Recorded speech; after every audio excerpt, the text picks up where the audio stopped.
Hello students, welcome to another session on online class of module 3.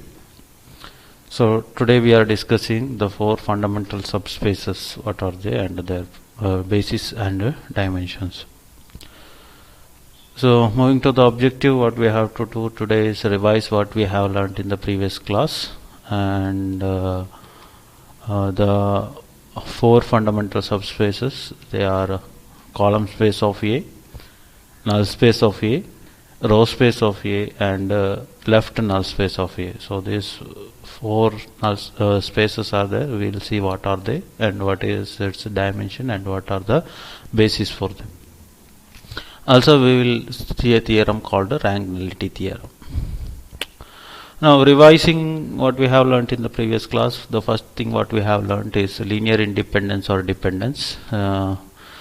Suppose k vectors are there, v1 to vk, and their linear combination is written as c1 v1 plus c2 v2 plus etc ck vk is equal to 0.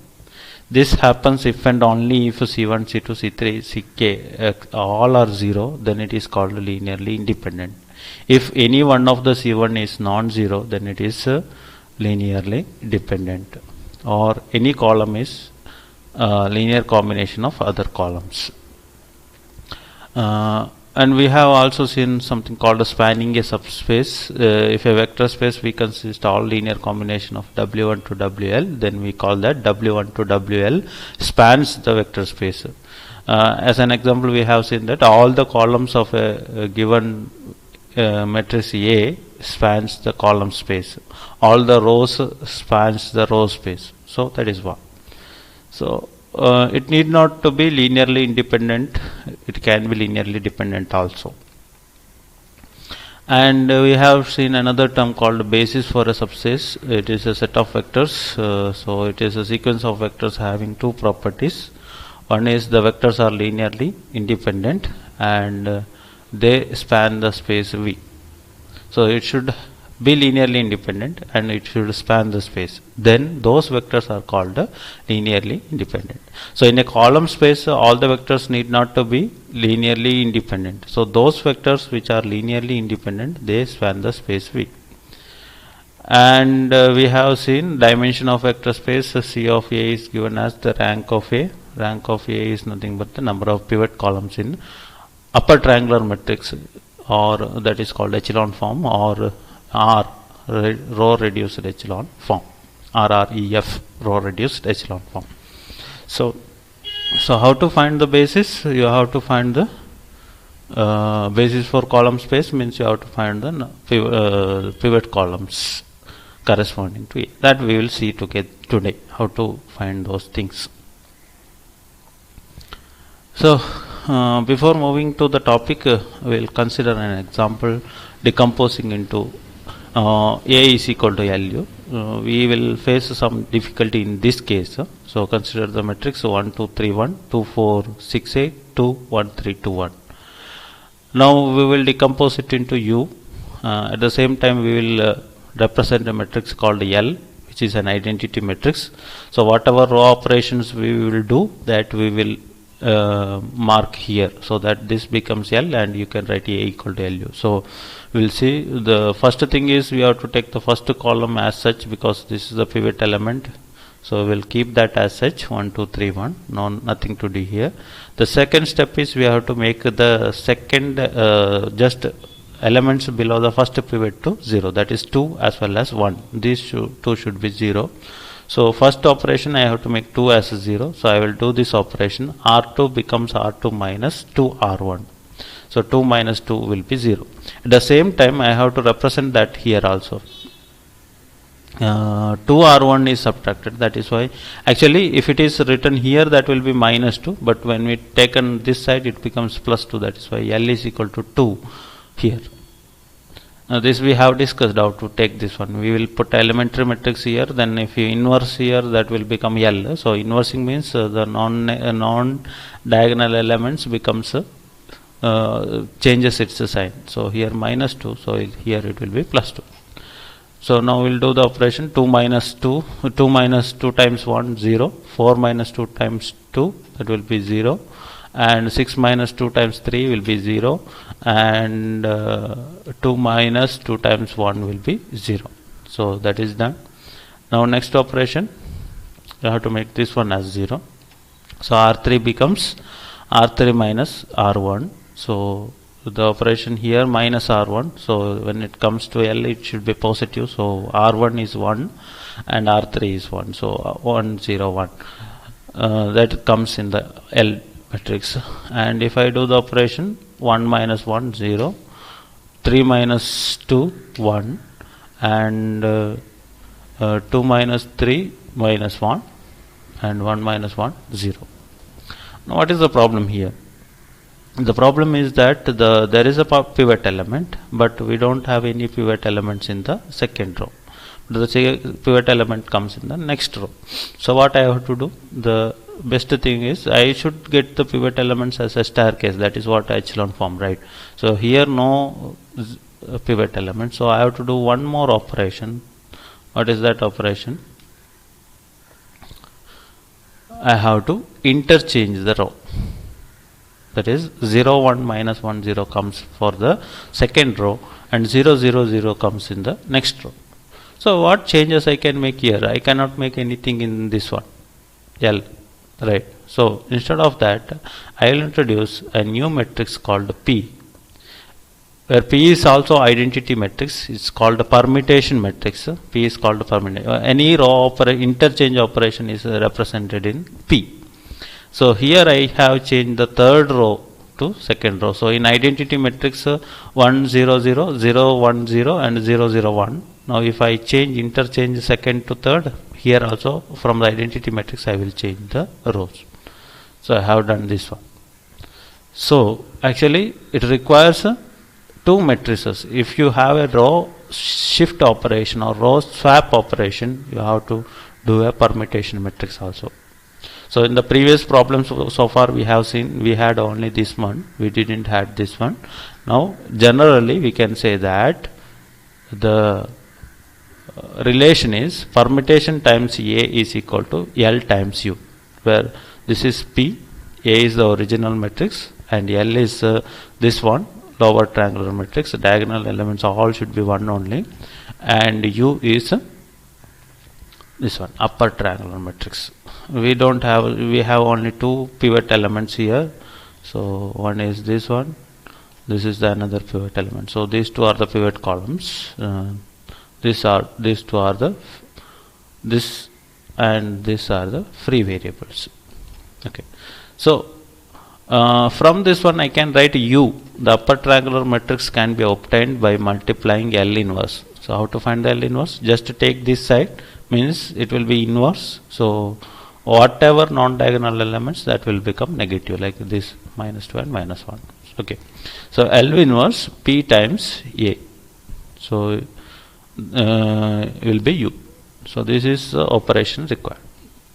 Now coming there is a point we have to remember. If there are no row interchanges, then P will be I only. So no need of explicitly mentioning P. You can say that A equal to LU or L inverse A equal to U. So if row interchange operation is there, then you have to mention P also. Next we will come to the first subspace, that is called the column space. The dimension of the column space C of A equals the rank R, which also equals the dimension of the row space. The number of independent columns equals the number of independent rows. Okay, a basis for C of A is formed by the R columns of A that correspond in U to the columns containing pivots. So this is the very important. C of A is nothing but the space which is spanned by columns of the matrix, and its rank is given by the number of the dimension is nothing but its rank, and it is number of free non-zero rows, or it is number of pivot columns. And how to get the basis? Basis is nothing but the R columns, which are pivot columns corresponding to A, that are columns of A which corresponds to pivot columns of U. Remember, this is very important. So we'll see an example. So this is the example which we have taken earlier. So 1 2 3 1 2 4 6 2 1 3 2 1. When transformed to u, it became 1 0 0 2 1 0 3 minus 1 0 0 1 0 0. This is the problem which we have taken earlier. Now we can convert it into row reduced echelon form. So what we have to do? This is the pivot element. So all elements except the pivot element should be 0. So I have to make this 2 as 0. So the operation required is R1 should subtract 2 times of R2. So that is the operation I need here. So R equal to, what is the 1 minus 0 will be 1, 2 minus 2 will be 0, 3 minus minus 2 will be 5, and 1 minus 2 times 0, that is 1 minus 0 will be 1 only. So 1 0 5 1. So which are the pivot columns here? Pivot columns are this one, which makes the identity matrix, right? These two are the pivot columns, and these two are free columns. Now what we want is here, if you see here, m is the number of rows, or it is the number of equations. N is the number of columns or number of variables, x1 x2 x3 x4 are there, so that is 4. So m is equal to 3, n equal to 4. And so column space is a subspace of, so column space is actually the linear combination of 1 to 1 2 4 3 3 6 2 1 to 1, and it gives, if you multiply with the x1 x2 x3, if you multiply with the x1 to x4,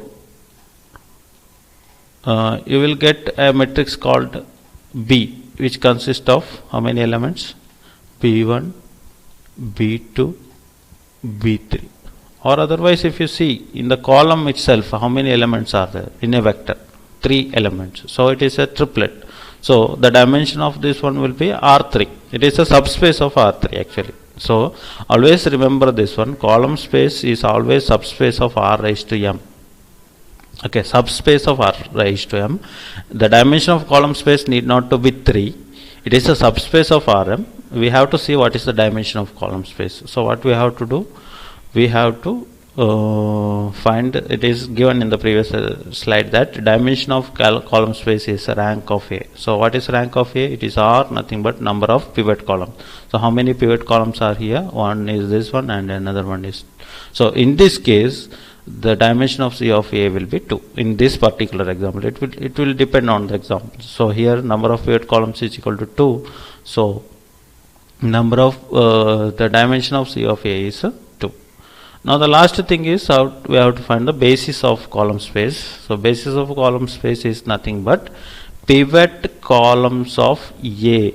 This is very very very important, that it is not the pivot columns of R or U. So this is R, this is U. We want the pivot columns of A. Then why we reduce this one? To just identify which are the, from this one we cannot say which is the pivot columns, right? So we have to reduce till R, or we have to reduce till U, so that we can identify which are the pivot columns. So from this one we identify that this and this are the pivot columns. So this is just to identify which are the pivot columns. Actually the basis is the first pivot column. So we have 2 pivot columns. The first one is nothing but 1 to 1, and the second one is nothing but 2 4 3. So it has 2 bases. So number of bases is also the dimension. So E1 and E2. What is the physical meaning of this one? Any element in C of A is a linear combination of 1 to 1 and 2 4 3. That is the meaning. Only these two are sufficient to represent any elements in C of A. Any element in C of A. Okay, that is a vector space spanned by columns of this one. This is the first subspace. Now moving to the next one is nothing but null space. So what is null space? Null space is actually the solution for Ax is equal to 0. The solution is x, right? How many x are there actually? The null space of n of A has a dimension n minus r. So it should be n minus r. The special solutions are a basis remember how to find the basis. Basis are nothing but the special solution. That is given by done by each variable is given each free variable is given the value 1, whether while the other free variables are 0. This we will do a problem and we'll understand. It is obtained by Ax is equal to 0 or Ux equal to 0 or Rx equal to 0. We'll get this one from Rx equal to 0, which is easy to do. So we'll do that one.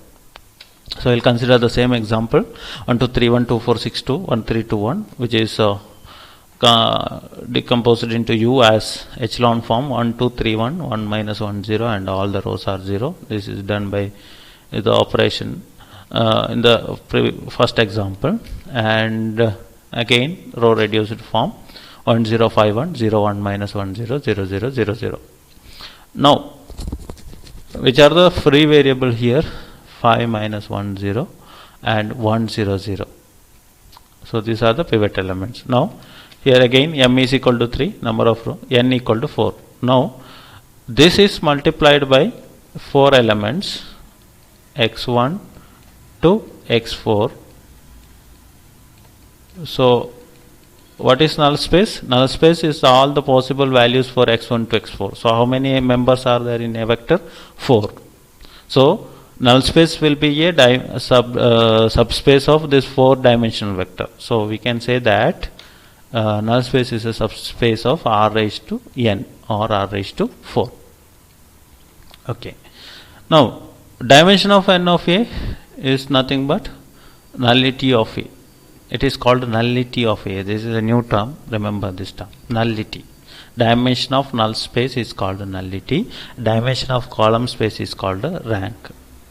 So it is nothing but n minus rank of A. So if you have totally n variables, in that one rank of A is this much, then the remaining are free variables, right? So that is obtained by n minus this one. So if this is r, this is n, that will be n minus r. So it will be n minus r, or it is can be obtained by just calculating how many free columns are there. So number of free columns, in this particular case it is 2. So how to get the basis? So dimension we can get from calculating the number of free variables, but the basis is obtained by finding the special solution for Ax is equal to 0. So special solution of Ax is equal to 0 is obtained from Rx equal to 0. Rx equal to 0. Now how to do that one? So how many free variables are there? 2. So we have to represent x1, x2, x3, x4 as a combination of 2 columns E1 and E2. So as said in the first one, the first step what you have to do, identify this is corresponding to x1, this is x2, this is x3, and this one is for x4. So which are free variables? x3 and x4 are free variables. So first what you have to do is one of this one x3 should be made to 1 0 and x4, this is also free variable, so I have to make this one as 0 and 4.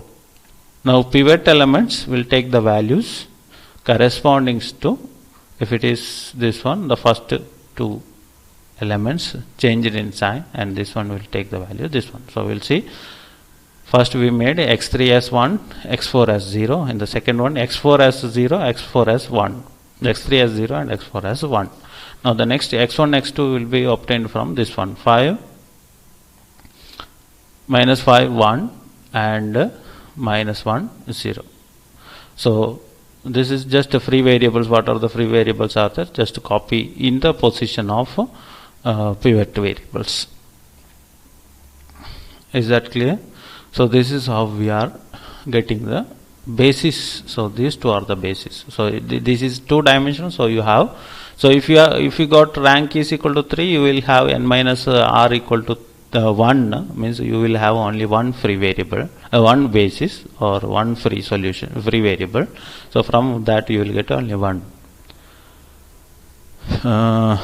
So this is about second space. Now the third one is called row space of A. What is row space of A? Row space is nothing but the call space spanned by rows of the vector A. Okay. Now row space of A has the same dimension R as the row space of U. Now if and it has the same basis because row spaces of A and U and R are the same. The row space is actually column space of A transpose, right? We can say that if you transpose A, the rows becomes the columns.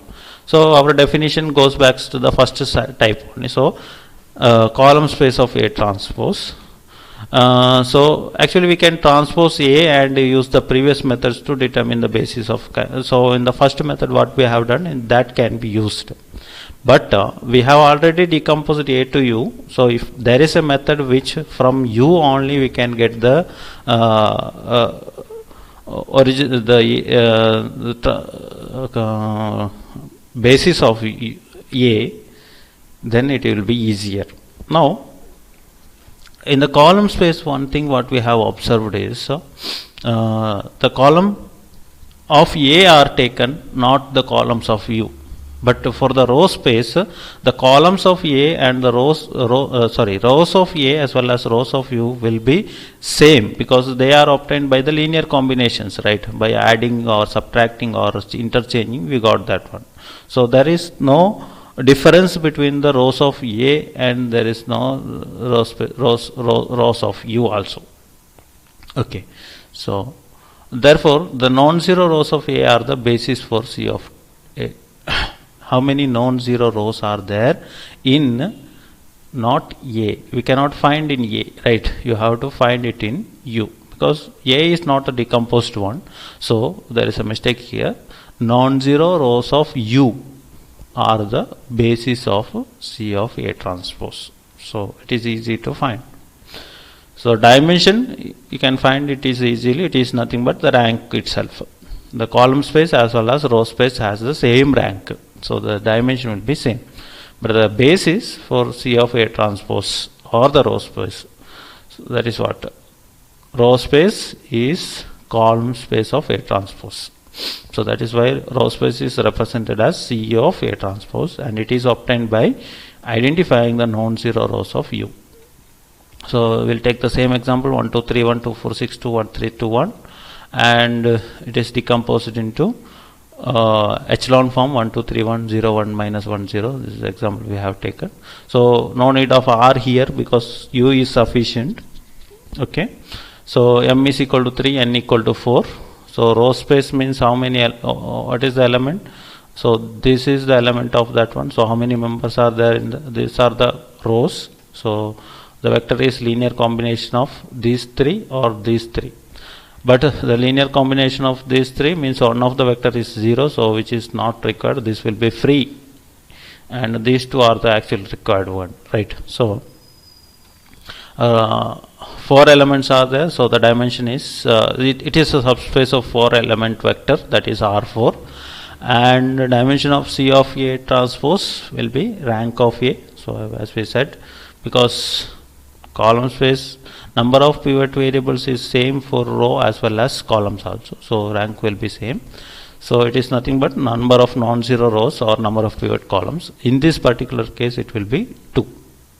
So basis is nothing but non-zero columns of U transpose. So this is U transpose this one, transposing will give U transpose will give a vector like this with 1 2 3 1 like this one. So this is the base. So this is column, right? That is why non-zero columns of U transpose.